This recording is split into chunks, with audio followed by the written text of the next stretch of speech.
ಸ್ನೇಹಿತರೆ, ಮೀಡಿಯಾ ಮಾಸ್ಟರ್ಸ್ಗೆ ಸ್ವಾಗತ ಸುಸ್ವಾಗತ. ಗೆಳೆಯರೆ, ಭಾರತದಲ್ಲಿ ತುಂಬ ಅನಾಥ ಪ್ರಜ್ಞೆಯನ್ನು ಅನುಭವಿಸ್ತಾ ಇರೋ ಸಮುದಾಯ ಅಂತ ಯಾವುದಾದ್ರೂ ಇದ್ದರೆ ಅದು ಹಿಂದೂ ಸಮುದಾಯ. ಅವರಿಗೆ ಸಂವಿಧಾನ ಕೊಟ್ಟ ಹಕ್ಕುಗಳನ್ನು ಪಡ್ಕೊಳ್ಳೋದಕ್ಕೆ ಕೂಡ ನ್ಯಾಯಾಲಯದ ಮೆಟ್ಟಿಲನ್ನು ಹತ್ತಬೇಕಾಗಿ ಬರುತ್ತೆ. ನ್ಯಾಯಾಲಯ ಆದೇಶವನ್ನು ಕೊಟ್ಟ ನಂತರ ಕೂಡ ಸರ್ಕಾರಗಳು ಹಿಂದೂಗಳಿಗೆ ಅವರ ಹಕ್ಕುಗಳನ್ನು ಪಡ್ಕೊಳ್ಳೋದಕ್ಕೆ ಅವಕಾಶ ಕೊಡೋದಿಲ್ಲ. ಹಿಂದೂಗಳ ಹಕ್ಕುಗಳನ್ನು ದಮನ ಮಾಡೋದಕ್ಕೆ ಇಲ್ಲಿ ಬಳಕೆಯಾಗೋ ಪದ ಜಾತ್ಯತೀತತೆ. ಹಿಂದೂಗಳ ಧಾರ್ಮಿಕ ಭಾವನೆಗಳಿಗೆ ಮಾನ್ಯತೆ ಕೊಟ್ಟರೆ ಅಲ್ಪರ ಭಾವನೆಗಳು ಘಾಸಿಗೊಳ್ಳುತ್ತವೆ. ಹಾಗೇನಾದರೂ ಆದರೆ ವೋಟ್ ಬ್ಯಾಂಕ್ ಕೈತಪ್ಪಿ ಹೋಗುತ್ತೆ. ಇನ್ನು ಹಿಂದೂ ಸಮುದಾಯ ಅದು ಯಾವತ್ತಿಗೂ ಒಂದಾಗೋದಕ್ಕೆ ಸಾಧ್ಯ ಇಲ್ಲ. ಸ್ವಾರ್ಥ ಮತ್ತು ಮೂರ್ಖತನದ ನಡುವೆ ತಮ್ಮತನವನ್ನು ಕಳ್ಕೊಂಡಿರುವ ಆ ಸಮುದಾಯದ ಬಗ್ಗೆ ತುಂಬ ಹೆಚ್ಚು ತಲೆ ಕೆಡಿಸ್ಕೋಬೇಕಾದ ಅಗತ್ಯನೂ ಇಲ್ಲ.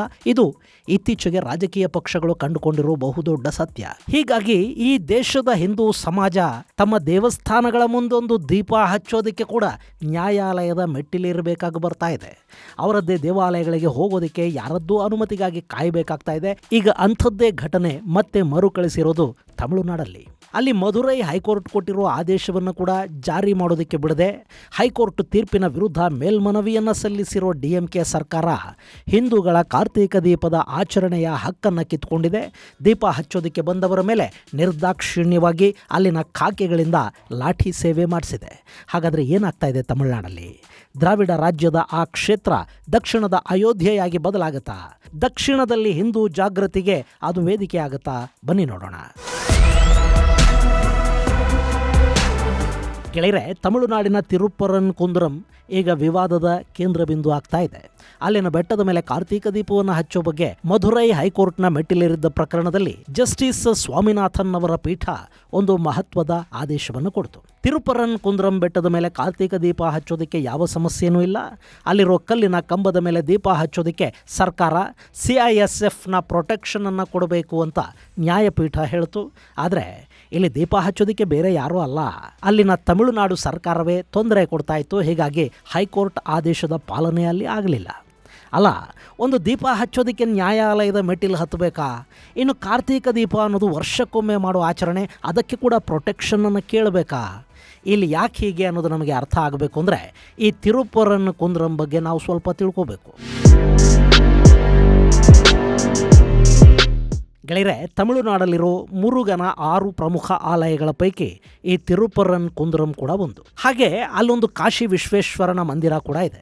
ಇದಿಷ್ಟೇ ಇದ್ದಿದ್ರೆ ಸಮಸ್ಯೆ ಇರ್ತಾ ಇರಲಿಲ್ಲ. ಆದರೆ ಇದೇ ಬೆಟ್ಟದ ಮೇಲೆ ಒಂದು ದರ್ಗಾ ಕೂಡ ಇದೆ. ನಮ್ಮದು ಜಾತ್ಯತೀತ ದೇಶ ನೋಡಿ, ಮಂದಿರದ ಪಕ್ಕದಲ್ಲಿ ದರ್ಗಾ ಇದ್ದರೆ ಅಲ್ಲಿ ಚಾದರ್ ಹೊದಿಸಿದ್ರೆ, ಖವಾಲಿ ಮಾಡಿದರೆ, ಜಾತ್ರೆ ಮಾಡಿದರೆ ಸಮಸ್ಯೆ ಏನೂ ಇರೋದಿಲ್ಲ. ಅದು ಭಾವೈಕ್ಯತೆ ಅನ್ನಿಸ್ಕೊಳ್ಳುತ್ತೆ. ಆದರೆ ಅಲ್ಲಿ ದರ್ಗಾ ಕಟ್ಟೋದಕ್ಕಿಂತ ಮೊದಲಿಂದಲೂ ಅದೇ ಜಾಗದಲ್ಲಿರುವ ಬಹುಸಂಖ್ಯಾತರ ಮಂದಿರಗಳಲ್ಲಿ ದೀಪ ಹಚ್ಚಿದರೆ ಅದು ಕೋಮು ಸಾಮರಸ್ಯವನ್ನು ಕದಡತ್ತೆ, ಸೆಕ್ಯುಲರ್ ಮನಸ್ಸುಗಳಿಗೆ ಘಾಸಿ ಉಂಟು ಮಾಡುತ್ತೆ. ಪಾಪ ಅಲ್ಪಸಂಖ್ಯಾತರ ಭಾವನೆಗಳಿಗೆ ಅದರಿಂದ ಧಕ್ಕೆ ಉಂಟಾಗುತ್ತೆ ಅನ್ನೋದು ತಮಿಳುನಾಡು ಸರ್ಕಾರದ ಅಭಿಪ್ರಾಯ ಇದ್ದಂತಿದೆ. ಹೀಗಾಗಿ ಕಾರ್ತೀಕ ದೀಪ ಹಚ್ಚೋದ್ರಿಂದ ಕಾನೂನು ಸುವ್ಯವಸ್ಥೆಗಳು ಹದಗೆಡುತ್ತವೆ. ಸೊ ಅಲ್ಲಿ ದೀಪ ಹಚ್ಚುವಂಗಿಲ್ಲ ಅನ್ನೋದು DMK ಸರ್ಕಾರದ ನಿಲುವು. ಗೆಳೆಯರೆ, ಇಲ್ಲಿ ಈ ವಿವಾದಕ್ಕೆ ಕಾರಣವಾಗಿರುವ ತಿರುಪರನ್ ಕುಂದ್ರಂ ಬಗ್ಗೆ ನಿಮಗೊಂದಷ್ಟು ಮಾಹಿತಿಯನ್ನು ಕೊಟ್ಟು ಬಿಡ್ತೀನಿ. ಈ ವಿವಾದದ ಮೂಲವನ್ನು ಹುಡುಕ್ತಾ ಹೋದರೆ ನಾವು 14ನೇ ಶತಮಾನದ ಆರಂಭದ ಕಾಲಕ್ಕೆ ಹೋಗಬೇಕಾಗತ್ತೆ. ನಿಮಗೆ ಗೊತ್ತಿರೋ ಹಾಗೆ 1309ರವರೆಗೂ ದಕ್ಷಿಣ ಭಾರತ ಇಸ್ಲಾಮಿಕ್ ದಾಳಿಗಳಿಂದ ದೂರಾನೇ ಉಳಿದಿತ್ತು. ಇವತ್ತಿನ ಕೇರಳದ ಒಂದಷ್ಟು ಕಡೆಗಳಲ್ಲಿ ಅರಬ್ ವ್ಯಾಪಾರಿಗಳೊಂದಷ್ಟು ಮಸೀದಿಗಳನ್ನು ಮಾಡಿಕೊಂಡಿದ್ರು. ಹಾಗೂ ಕೇರಳದ ಒಂದಷ್ಟು ಸಂಸ್ಥಾನಗಳಲ್ಲಿ ಮಾತ್ರ ಇಸ್ಲಾಂ ಪ್ರಭಾವವನ್ನು ಹೊಂದಿತ್ತು ಅನ್ನೋದನ್ನು ಬಿಟ್ಟರೆ ದಕ್ಷಿಣ ಭಾರತದಲ್ಲಿ ಇಸ್ಲಾಮಿನ ಪ್ರಭಾವ ಕೂಡ ಅವತ್ತಿಗೆ ತುಂಬ ಏನಿರಲಿಲ್ಲ. ಈ ಭಾಗದ ಮೇಲೆ ಮೊದಲು ನಡೆದ ದಾಳಿ ಅಂದರೆ ಅದು ಅಲಾದೀನ್ ಖಿಲ್ಜಿಯದ್ದು. ಆನಂತರ ಅವನ ಗುಲಾಮ ಮಲಿಕ್ ಕಾಫೂರ್ ದಕ್ಷಿಣದ ಮೇಲೆ ದಂಡೆತ್ತಿ ಬಂದ. ಅವನು ದೇವಗಿರಿಯನ್ನು ಗೆದ್ದ, ಹೊಯ್ಸಳರನ್ನು ಸೋಲಿಸಿ ಮಧುರೈಗೂ ಬಂದ. ಇಲ್ಲಿನ ಸಂಪತ್ತು ದಾಳಿಕೋರರ ಕಣ್ಣು ಕುಕ್ಕೋ ಹಾಗೆ ಮಾಡ್ತು. ಮುಂದೆ ಅಲಾದೀನ್ ಖಿಲ್ಜಿಯ ನಂತರ ದಕ್ಷಿಣದ ಮೇಲೆ ದಾಳಿ ಮಾಡಿದ್ದು ಉಲೂಗ್ ಖಾನ್. ಈ ಉಲೂಗ್ ಖಾನ್ ಅಂದರೆ ಬೇರಿನ್ಯಾರು ಅಲ್ಲ, ಅವನೇ ಮುಂದೆ ಮೊಹಮ್ಮದ್ ಬಿನ್ ತುಘಲಕ್ ಅನ್ನಿಸ್ಕೊಂಡ. ಗೆಳೆಯರೆ, ಈ ತುಘಲಕ್ ಇಲ್ಲಿಂದ ಬರೀ ದೋಚಿಕೊಂಡು ಮಾತ್ರ ಹೋಗಲಿಲ್ಲ, ಅವನಲ್ಲಿ ಇಸ್ಲಾಮಿಕ್ ಸುಲ್ತಾನರ ಆಡಳಿತ ಶುರುವಾಗೋದಕ್ಕೆ ಕೂಡ ಕಾರಣ ಆದ. ಆನೆಗೊಂದಿಯ ಮೇಲೆ ದಾಳಿ ಮಾಡಿದ ತುಘಲಕ್ ಅಲ್ಲಿದ್ದ ಕಂಪ್ಲಿ ರಾಜ್ಯವನ್ನು ನಾಶ ಮಾಡ್ತಾನೆ. ಅಲ್ಲಿನ ರಾಜಕುಮಾರರನ್ನು ಬಂಧಿಸಿ ದೆಹಲಿಗೆ ಕರ್ಕೊಂಡು ಹೋಗ್ತಾನೆ, ಮತಾಂತರ ಮಾಡ್ತಾನೆ. ಆ ಬಳಿಕ ಹೊಯ್ಸಳರನ್ನು ಸೋಲಿಸಿ ಕಡೆಗೆ ಮಧುರೈನ ಕೂಡ ಗೆದ್ದು ಬೀಗ್ತಾನೆ. ಇಲ್ಲಿಂದ ಅವನು ವಾಪಸ್ಸು ಹೋಗೋ ಹೊತ್ತಿಗೆ ಮಧುರೈನ ಪಟ್ಟ ಮುಸ್ಲಿಂ ಸುಲ್ತಾನರಿಗೆ ಸಿಗ್ತು. ಹೀಗೆ 1325 ನಂತರ ಮಧುರೈಯಲ್ಲಿ ಸುಲ್ತಾನರ ಆಳ್ವಿಕೆ ಶುರುವಾಯಿತು. ಹಾಗೆ ತೊಘಲಕ್ಕನಿಂದ ಬಲವಂತವಾಗಿ ಇಸ್ಲಾಂಗೆ ಮತಾಂತರಗೊಂಡಿದ್ದ ಹಕ್ಕಾಬುಕ್ಕರು ಆ ಘಟನೆಯ 11 ವರ್ಷಗಳ ನಂತರ ಅಂದರೆ 1336ರಲ್ಲಿ ಆನೆಗೊಂದಿಗೆ ವಾಪಸ್ ಬಂದರು. ಅಲ್ಲವರಿಗೆ ವಿದ್ಯಾರಣ್ಯರ ಮಾರ್ಗದರ್ಶನ ಸಿಕ್ತು. ವಿದ್ಯಾರಣ್ಯರು ಈ ಇಬ್ಬರು ಸಹೋದರರನ್ನ ಮರಳಿ ಮಾತೃಧರ್ಮಕ್ಕೆ ಕರ್ಕೊಂಡು ಬಂದರು. ಅಲ್ಲಿ ವಿಜಯನಗರದ ಸ್ಥಾಪನೆ ಆಯಿತು. ಹೀಗೆ ವಿಜಯನಗರದ ಸ್ಥಾಪನೆಯಾಗಿ 150 ವರ್ಷಗಳ ನಂತರ ಆ ಸಾಮ್ರಾಜ್ಯದ ಅಧಿಕಾರ 1509ರಲ್ಲಿ ಶ್ರೀಕೃಷ್ಣದೇವರಾಯನ ಕೈಗೆ ಬಂತು. ಆಗ ಇಡೀ ದಕ್ಷಿಣ ಭಾರತ ವಿಜಯನಗರದ ಕೈವಶ ಆಯಿತು. ಆ ಸಂದರ್ಭದಲ್ಲಿ ಮಧುರೈಯನ್ನು ಆಳ್ತಾ ಇದ್ದ ಸಿಕಂದರ್ ಶಾ ಅನ್ನೋ ಸುಲ್ತಾನನನ್ನು ಸೋಲಿಸಿದ ವಿಜಯನಗರ ಸೇನೆ ಅವನನ್ನು ಕೊಂದು ಕೂಡ ಹಾಕಿತು. ಆ ನಂತರ ಮಧುರೈಯಲ್ಲಿ ನಾಯಕರ ಆಳ್ವಿಕೆಯನ್ನು ಮರುಸ್ಥಾಪಿಸಲಾಯಿತು. ಅದು ವಿಜಯನಗರದ ಛತ್ರಛಾಯೆಯ ಅಡಿಗೆ ಬಂತು. ಗೆಳೆಯರೆ, ಇಲ್ಲಿ ಹಕ್ಕಾಬುಕ್ಕರನ್ನ ಮರಳಿ ಮಾತೃಧರ್ಮಕ್ಕೆ ತರೋದ್ರ ಮೂಲಕ ವಿದ್ಯಾರಣ್ಯರೇನೋ ಒಂದು ದೊಡ್ಡ ಕ್ರಾಂತಿಗೆ ಶ್ರೀಕಾರ ಸುತ್ತಿದ್ರು. ಆದರೆ ಅದನ್ನ ಇಲ್ಲಿನ ಜನ, ಈ ಭಾಗವನ್ನು ಆಳಿದ ರಾಜರು, ನಾಯಕರು, ಸಾಮಂತರು ಇವ್ರು ಯಾರೂ ಕೂಡ ಮುಂದುವರಿಸ್ಕೊಂಡು ಹೋಗಲಿಲ್ಲ. ಸುಲ್ತಾನರನ್ನ ಇಲ್ಲಿಂದ ಓಡಿಸಿದ ನಂತರ ಅವರ ಆಡಳಿತಾವಧಿಯಲ್ಲಿ ಮತಾಂತರಗೊಂಡವರನ್ನ ಮರಳಿ ಮಾತೃಧರ್ಮಕ್ಕೆ ವಾಪಸ್ಸು ಕರೆತರೋ ಪ್ರಯತ್ನವನ್ನ ಹಿಂದೂ ರಾಜರು ಮಾಡಲಿಲ್ಲ. ಇಲ್ಲಿನ ಜನ ಕೂಡ ಅದಕ್ಕೆ ಒಪ್ಪಲಿಲ್ಲ. ಇನ್ನು ನಮ್ಮ ಅವತ್ತಿನ ರಾಜರು ಕೂಡ ಸೆಕ್ಯುಲರಿಸಮ್, ಸರ್ವಧರ್ಮ ಸಮಭಾವ, ಎಲ್ಲರನ್ನ ಗೌರವಿಸುವ ಗುಣ ಇಂಥವನ್ನೆಲ್ಲ ಬೆಳೆಸ್ಕೋತಾ ಹೋದರು. ಅವರ ಔದಾರ್ಯ ಎಷ್ಟಿತ್ತು ಅಂದರೆ, ಈ ಸಿಕಂದರ್ ಶಾಗೊಂದು ಸಮಾಧಿಯನ್ನು ಕಟ್ಟೋದಕ್ಕೆ ವಿಜಯನಗರದ ಅರಸರು ಅನುಮತಿಯನ್ನು ಕೊಡ್ತಾರೆ.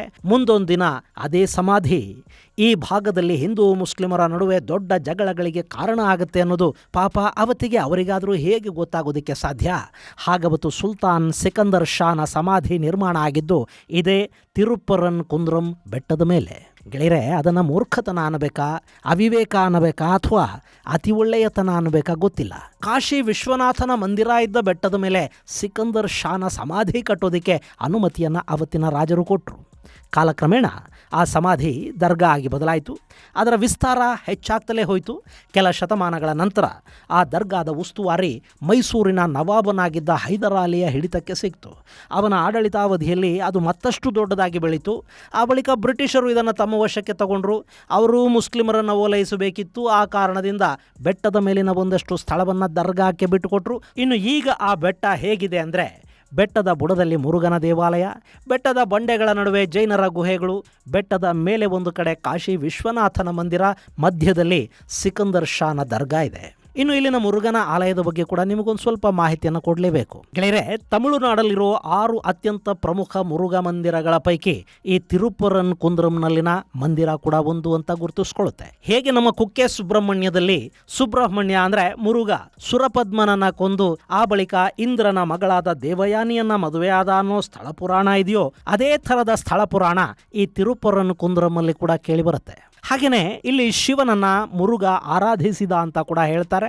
ಆ ಬಳಿಕ ಇಲ್ಲಿ ನೆಲೆ ನಿಂತ ಮುರುಗನನ್ನು ಶೈವರು ಪೂಜೆ ಮಾಡ್ತಾ ಹೋದರು. ಇನ್ನು ಈ ಪ್ರದೇಶದಲ್ಲಿ ಜೈನರ ಕುರುಹುಗಳು ಕೂಡ ಸಿಗುತ್ತವೆ. ಚಂದ್ರಗುಪ್ತ ಹಾಗೂ ಅಶೋಕನ ಕಾಲದಲ್ಲಿ ಜೈನ ಮತ್ತು ಬೌದ್ಧ ಮತಗಳಿಗೆ ವಿಶೇಷ ಪ್ರಾಶಸ್ತ್ಯ ಹಾಗೂ ರಾಜಾಶ್ರಯ ಸಿಕ್ಕ ಕಾರಣ ಅವರ ಸಾಕಷ್ಟು ಬಸದಿಗಳು, ಚೈತ್ಯಗಳ ನಿರ್ಮಾಣ ದೇಶದಾದ್ಯಂತ ಆಗ್ತಾ ಹೋಯಿತು. ಹಾಗೆ ಈ ಬೆಟ್ಟಗಳ ಮೇಲೆ ಕೂಡ ಜೈನ ಬಸದಿಗಳು ನಿರ್ಮಾಣಗೊಂಡವು.